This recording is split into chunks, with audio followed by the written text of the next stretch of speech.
Hello साथीहरू नमस्ते। आज हामी यो मासको फाँडो बनाएर खाँदैछौँ। यसलाई चाहिँ बनाउने तरिका चाहिँ 10-12 घण्टा मासलाई भिजाएर राख्ने अनि त्यसपछि यसरी सिलौटोमा अथवा मिक्सरमा पिस्ने। सिलौटोमा पिसेको एकदमै स्वादिष्ट हुन्छ अझ मिक्सर भन्दा पनि। मास पिसिसकेपछि अब हामी यसरी आगोमा पकाउँछौँ। यो दाउरामा आगो बालेर पकाउने गर्छौँ।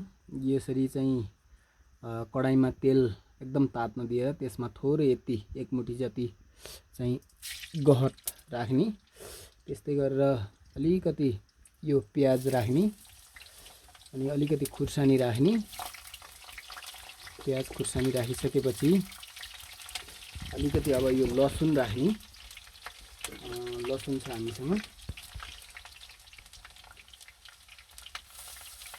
यो लसुन राख्ने।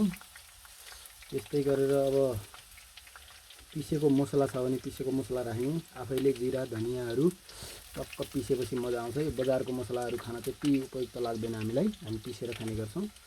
यसरी यो पिसेर राखेको छु मसला र अलिकति यो टमाटर राख्ने। अब यसपछि अलिकति फ्राई हुन दिने। त्यसपछि बेसार राख्ने। यो बेसार अलि ठिक्क मात्रामा मिलाएर हाल्ने। प्याज यसरी अलिकति रातो भरिसकेपछि अब हामी यसमा टमाटर राखिदिन्छौँ। टमाटर चट्ट राख्ने। टमाटर राखिसकेपछि यसलाई यसरी एकछिन चलाउने मजाले।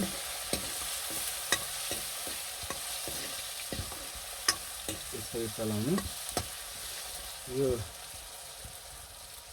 अब यसमा यो पिसेको मसला राख्ने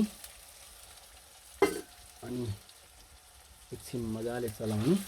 यसलाई मजाले टमाटर गल्न दिने। टमाटरलाई राम्रोसँग पाकिसकेपछि अनि टमाटर पाकिसकेपछि त्यसपछि चाहिँ अब यसरी यो मसलाहरू पाकिसकेपछि अब हामीले यसरी यसको माथिबाट यो चाहिँ फाँडो पकाउनका लागि मासलाई पिसेको यो ग्रेभीलाई यसरी राखिदिने अनि मजाले एकचोटि अब चलाउने।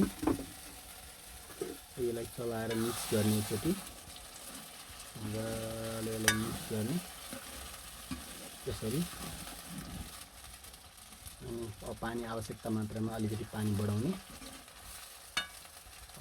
थप पानी अलि लास्टमातिर राखे पनि अलि पाक्नका लागि ठिक्क पानी राख्ने। अब यो धेरै बाक्लो भयो भने पनि यताउता लाग्छ। फाइनल्ली फाँडो तयार भएको छ साथीहरू। अब खानलाई एकदम रेडी छ।